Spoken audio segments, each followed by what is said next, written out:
Buen día, yo soy Efraín y este es un nuevo capítulo de nuestra librería. El día de hoy vamos a hablar sobre un libro que se está poniendo muy de moda, un libro que está apareciendo en todos los canales, en todas las librerías, que está siendo muy citado, muchas personas están hablando de él.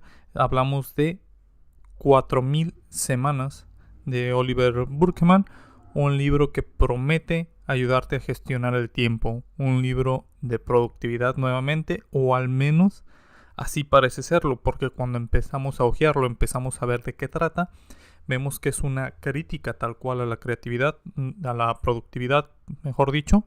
No busca que crees más, sino busca darte esa calma. El libro empieza con pensamientos del autor en los cuales te dice que el ser humano vive en promedio 4000 semanas. Pero cuando él empezaba a hacer esa pregunta, las personas se iban muy arriba. Había personas que les decían 7000, 8000, 10000, la gran mayoría rondaba esos números. Habían quienes incluso se iban mucho más arriba.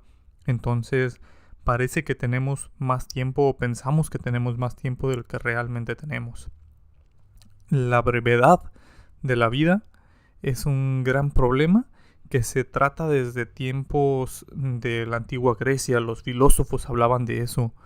El ser humano tiene la capacidad de imaginar, de pensar, de hacer un plan para crear cosas, pero no tiene el tiempo suficiente para llevarlos a cabo. Tenemos una cabeza infinitamente poderosa para visualizar, pero no tenemos el tiempo para llevar a cabo todo lo que queremos, todo lo que visualizamos. La brevedad del tiempo siempre ha sido un problema. Entonces el autor habla mucho de eso. El libro va hacia eso. La vida se nos ha vuelto una gestión de tiempo. Suele ser muy deprimente cuando pensamos en lo poco que nos queda, en el futuro a corto plazo, en gestionar el tiempo, porque no tenemos. La realidad es que a nadie le sobra tiempo. Las personas comúnmente pensamos que tenemos más tiempo, pero no es así. Podemos decir que la vida no es más que gestionar tiempo. Estamos en la época del ajetreo. Nos llenamos de tareas, de actividades y siempre estamos ocupados. Incluso si estamos libres, nos ponemos más actividades para poder decir que estamos ocupados. Los dilemas humanos se agudizan con el tiempo, pues las decisiones cada vez van a demandar más de este tiempo. El casarse, el tener hijos, demanda más tiempo. Entonces esas decisiones van a repercutir más en el tiempo libre, en tu gestión. Entonces todos esos problemas se van agudizando con la edad. El problema del tiempo es que parece ir más rápido de lo que creemos conforme va pasando la edad. Conforme más grande eres, más rápido pasa. Charles Einstein, autor de libros de espiritualidad, relata que desde niño él pensaba que la vida debería ser algo más, que la vida debería ser más que crear algo, más que ser perfecto en un trabajo, más que odiar los lunes y esperar los fines de semana. El hecho de odiar tu semana de trabajo para disfrutar 2 días es algo de lo cual desde niño no le hacía sentido. Un pensamiento muy acertado que ahora durante la pandemia, este libro fue escrito, una parte durante la pandemia, entonces habla de eso, de todos los esquemas que vino a romper la pandemia. El entorno cambió, el cómo vemos el tiempo cambió. En la pandemia el tiempo parecía ir más rápido y más lento a la vez. Era complejo ese tema. Nos dimos cuenta de lo que queríamos, lo que no. Pudimos pensar a largo plazo, pudimos ver nuestro tiempo en qué se iba. Entonces vino a romper varios esquemas. El autor lo dice de esa manera. Y de esa manera es como empieza el libro. Esas son las bases que nos da el autor. En la vida tenemos que aceptar nuestros límites.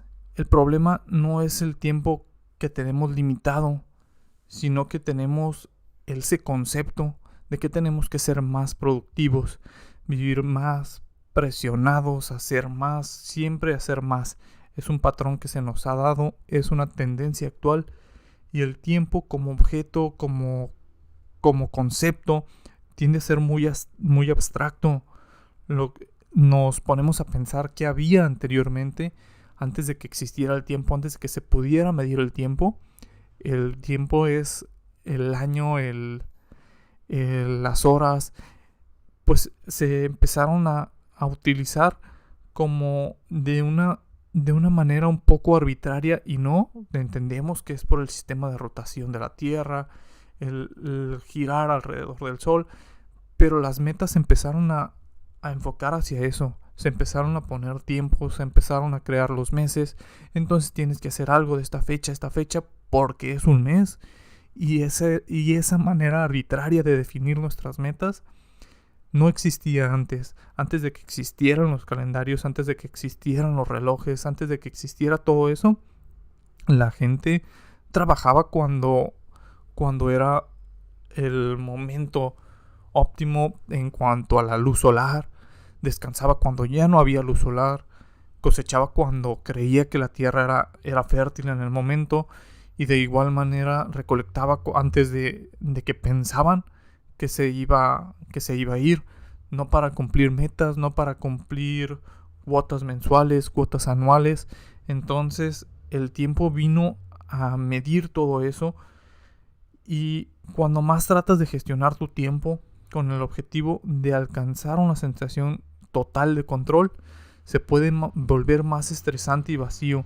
Una forma de cómo reducir tu estrés es comportarte como alguien que acepta que el tiempo es limitado, que no vas a realizar todo lo que quieres, y mucho menos lo que otras personas quieren.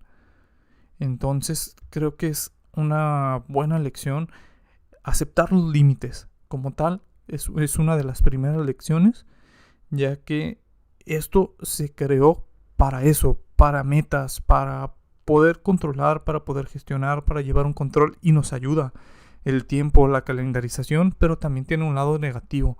Entonces las personas empiezan a ponerse esas metas, a ponerse esos estándares, y eso termina por estresarnos en lugar de beneficiarnos a largo plazo. Hay una trampa en la eficiencia. El mejor antídoto contra la presión del tiempo, y su primer paso, es en aceptar que no vas a encontrar nunca ese tiempo necesario. No vas a encontrar ese tiempo libre para todo. Entonces no vas a ser totalmente eficiente. Conforme más tareas logras, conforme más eficiente te vuelves, más tareas tienes, entonces la eficiencia va bajando. Entonces conforme más llegas, el tope se va haciendo más alto porque se agregan tareas. Alguien en una empresa va a asignarle más tareas a la persona que las termina más rápido. Así funciona el sistema, así funcionamos nosotros. Entonces, conforme te vuelves más eficiente, una persona que contesta los correos siempre en cuanto le llegan, va a ser la manera en que lo contacten, y va a contestar cada vez más correos porque las personas saben que es la manera de contactarlo. Y todo esto gracias a los medios digitales que prometen ayudarnos a gestionar nuestro tiempo, que prometen ahorrarnos tiempo. Y pues sí, el correo electrónico nos ahorra tiempo, pero pues ahora nos llegan miles de correos por mes. Nos llegan a veces 100 correos al día a las personas en un corporativo. Entonces, ¿realmente te está ayudando a gestionar tu tiempo, o te da esa accesibilidad?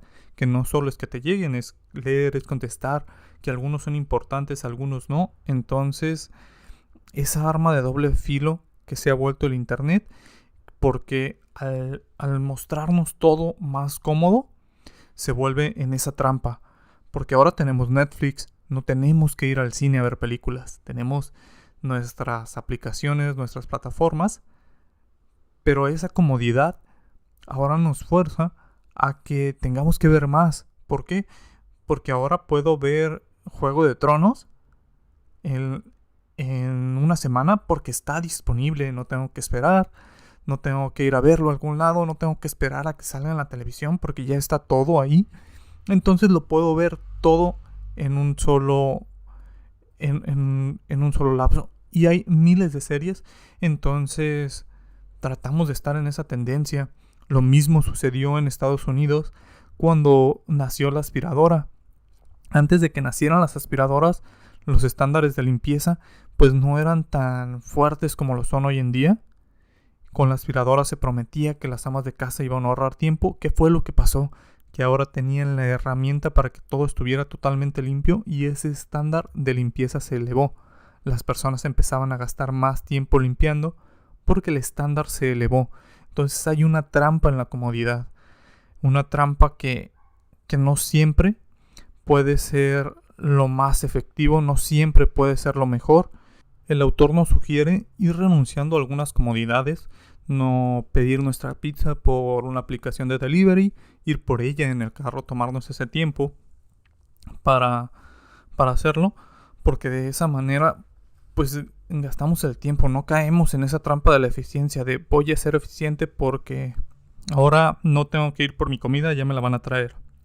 De prepararte tu café en la mañana, no pasar por él, a pesar de que sea más cómodo pasar a la ventanilla por un café desde tu carro, el levantarse y preparárselo. Creo que ese tipo de comodidad hay que ir renunciando poco a poco. A veces hay que tomar cierta incomodidad para no caer en esa trampa de estar todo el día en modo de ahorrar tiempo, el modo productivo, por así decirlo, ya que no es saludable, según nos explica el autor.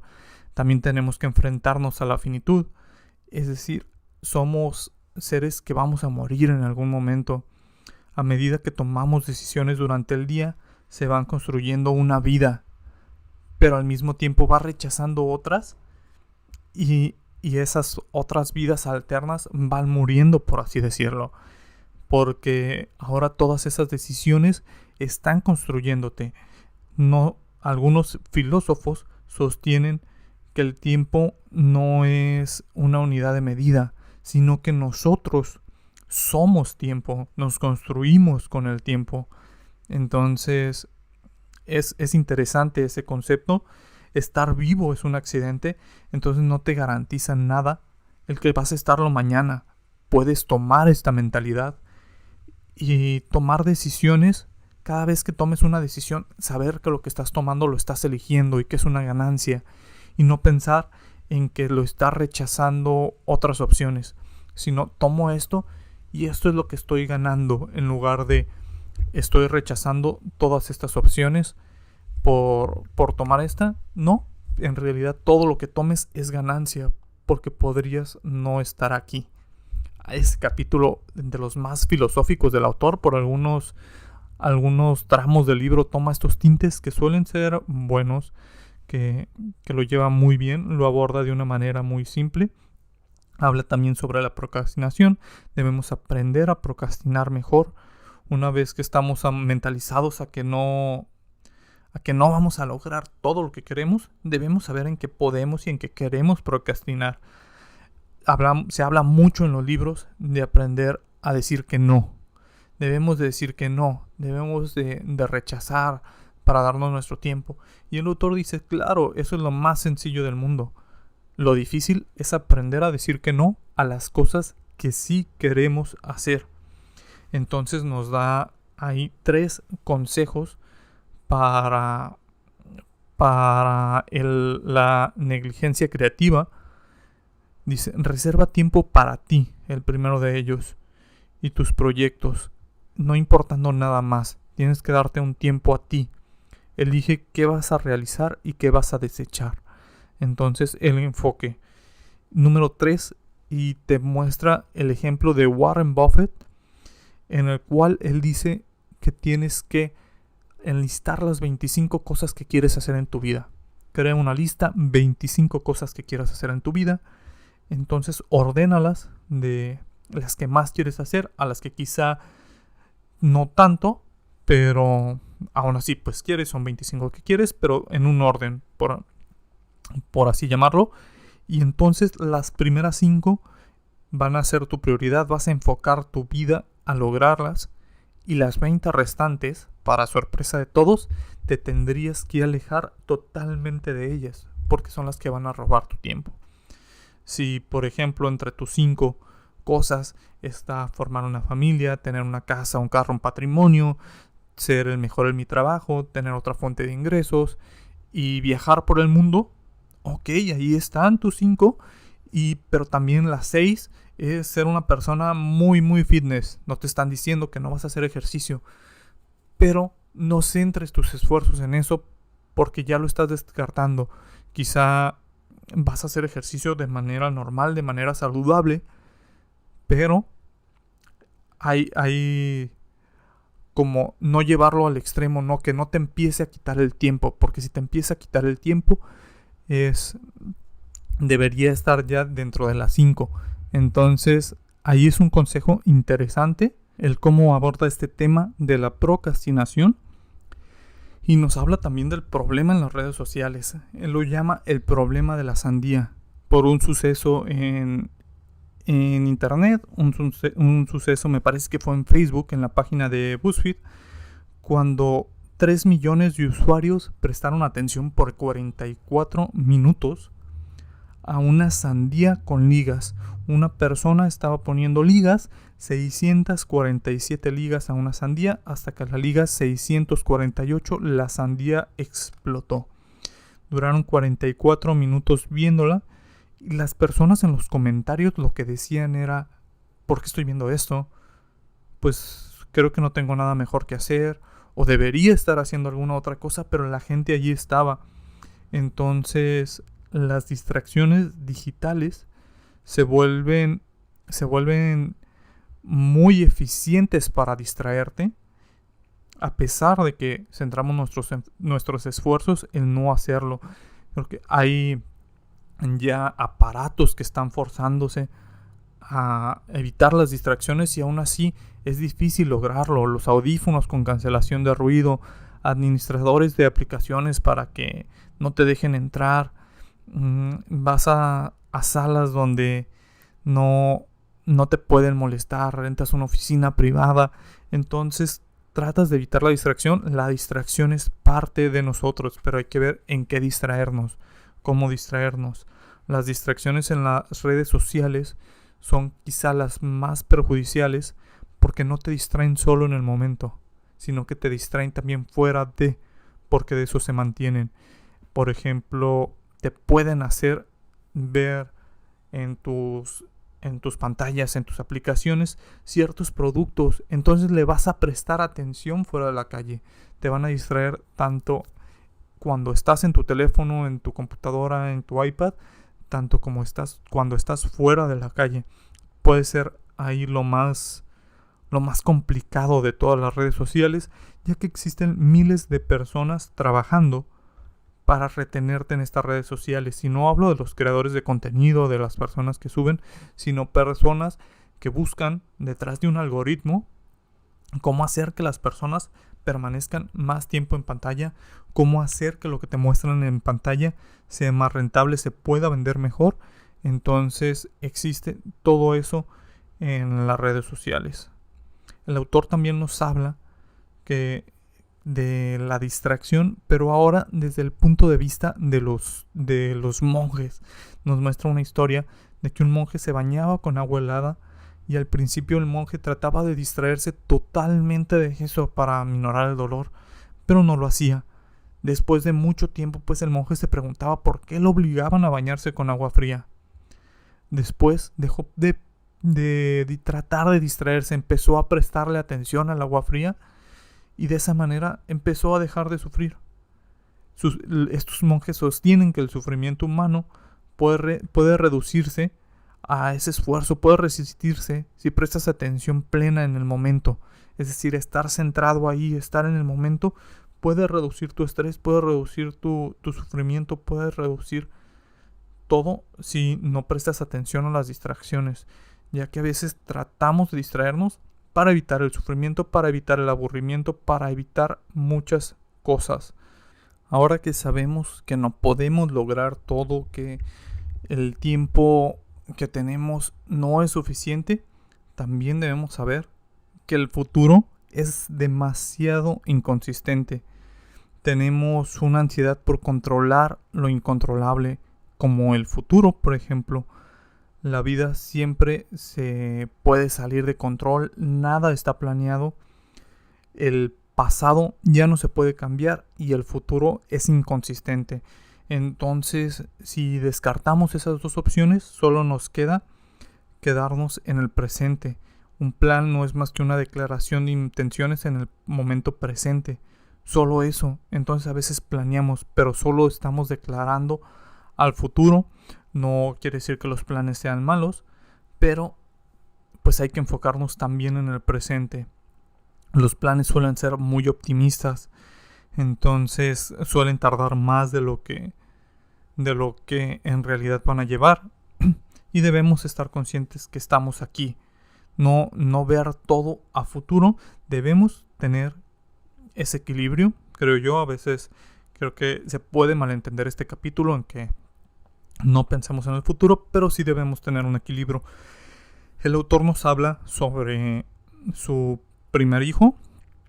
Él leyó varios libros sobre la paternidad y nos dice que había dos tipos de autores. El autor que trataba de entrenar bebés, aquel que te decía cómo dormirlo, cómo debía comer, todo, absolutamente todo, para prácticamente entrenarlo, que estuviera como un robot, por así decirlo, y los que eran totalmente natural. Deja que tu bebé haga esto, deja que tu bebé explore, deja que tu bebé... Entonces, unos parecían querer entrenar robots y unos parecían muy desinteresados, pero nos habla sobre aquellos que querían entrenar. Nos dice, ellos se basaban totalmente en el futuro. En algunos de esos libros leyó que no era normal, que no era saludable que su hijo se durmiera en su pecho. Entonces el autor nos hace esta reflexión. Dice, pues sí, el libro dice que no es saludable para el futuro del bebé, pero tener a tu hijo dormido en tu pecho es una sensación indescriptible, es una sensación maravillosa, y eso debe contar algo, porque en el presente yo lo estoy disfrutando. Yo estoy disfrutando tener a mi hijo aquí. Entonces, ¿eso no cuenta? ¿Solo cuenta el futuro? Muchas de las decisiones que tomamos las hacemos pensando en el futuro. Debe haber un equilibrio. Debemos de estar también en el momento presente. Debemos disfrutar el presente. Y qué mejor si eso nos lleva a un buen futuro. No siempre debemos, pues, también comprometer el futuro por algunas decisiones, por ciertas pues sobre todo malas decisiones en el presente que pueden comprometer salud, que pueden comprometer muchas cosas, pero pues ahí buscar ese equilibrio. No todo, no debemos de privarnos todo para ese futuro. Creemos que el propósito, por ejemplo, él nos sigue hablando de esa parte de su niño, y nos dice, creemos que el propósito de un niño es crecer, cuando el propósito de un niño es ser un niño. Entonces el propósito de un niño no es su futuro, sino su presente, ser un niño, disfrutar. Siempre existe una última vez para todo, siempre existe una última vez que saliste a jugar con tus amigos, una última vez que fuiste con tus primos a esa reunión familiar, una última vez que hablaste con tus papás.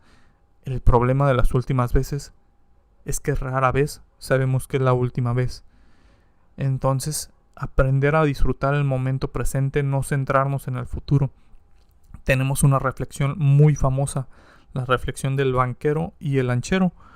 El banquero llega a una playa de México, ve a un lanchero que está en una hamaca tomando sol con una cerveza, y tenía allí algunos pescados que había sacado, que era su forma de trabajar.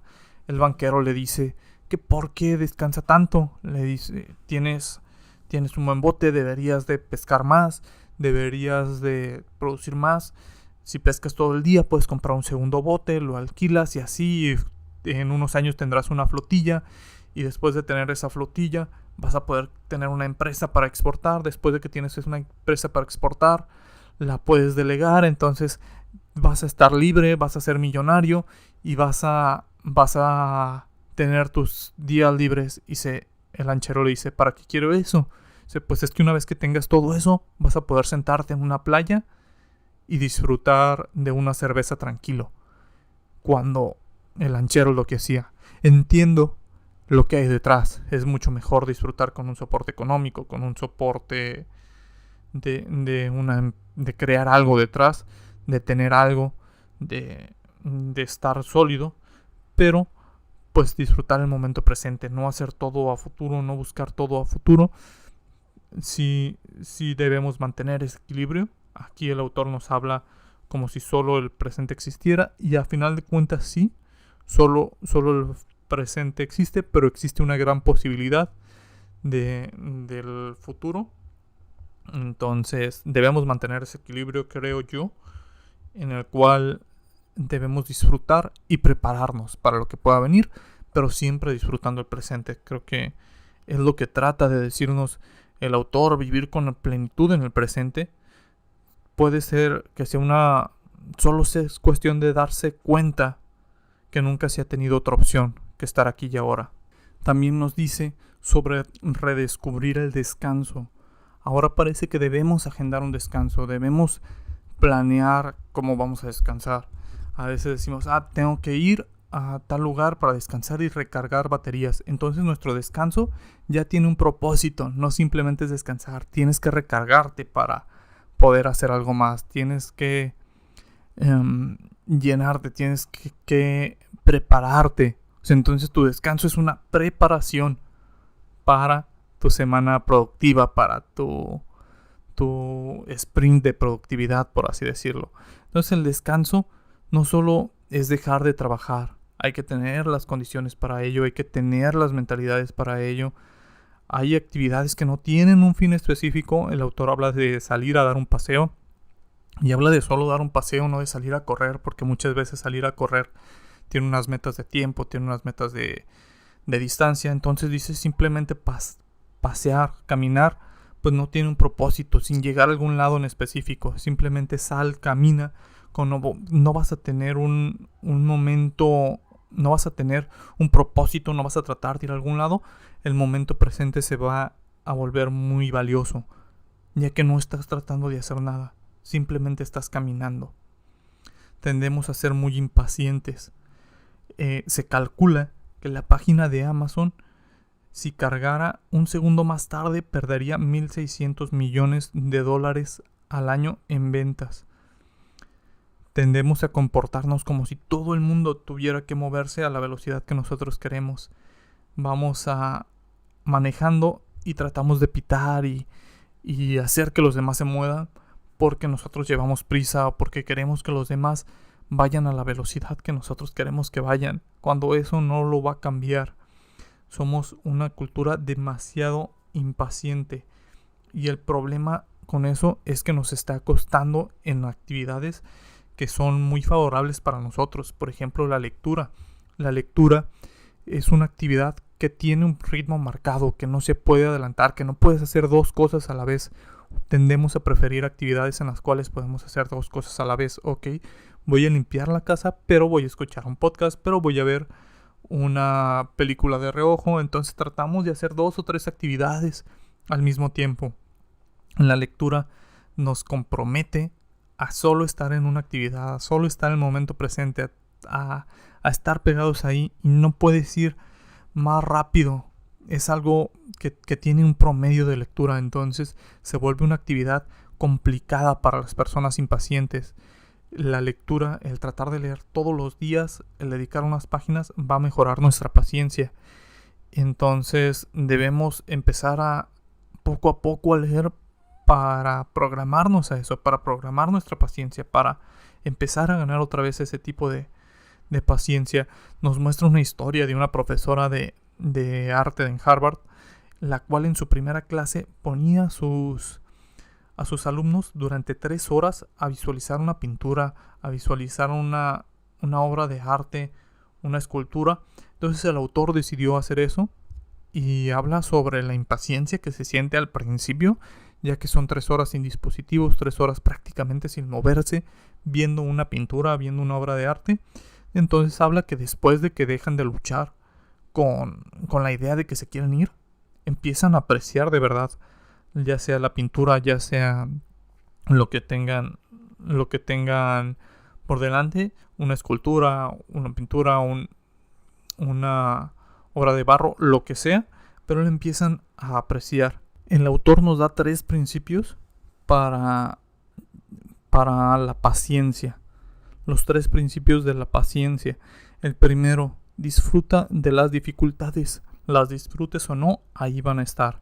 Entonces tú sabrás si te generan estrés, si te generan impaciencia o las empiezas a disfrutar. Segundo, debes estar dispuesto a cuándo vas a parar. El trabajo siempre hay, entonces debes tener una hora final.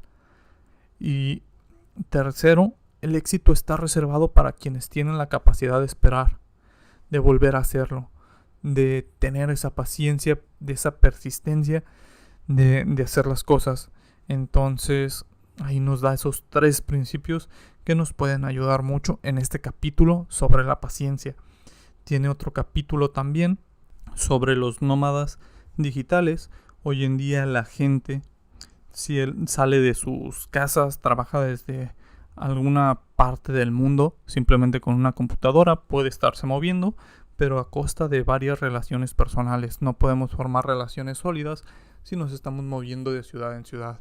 Hay personas a las que se les da muy fácil, hay personas que buscan ese cambio para simplemente apaciguar eso. Es una forma de estar en diferentes lugares, de no relacionarse, y es donde el tiempo se vuelve un factor a considerar, porque el tiempo es valioso conforme tenemos otras personas con quien pasarlo.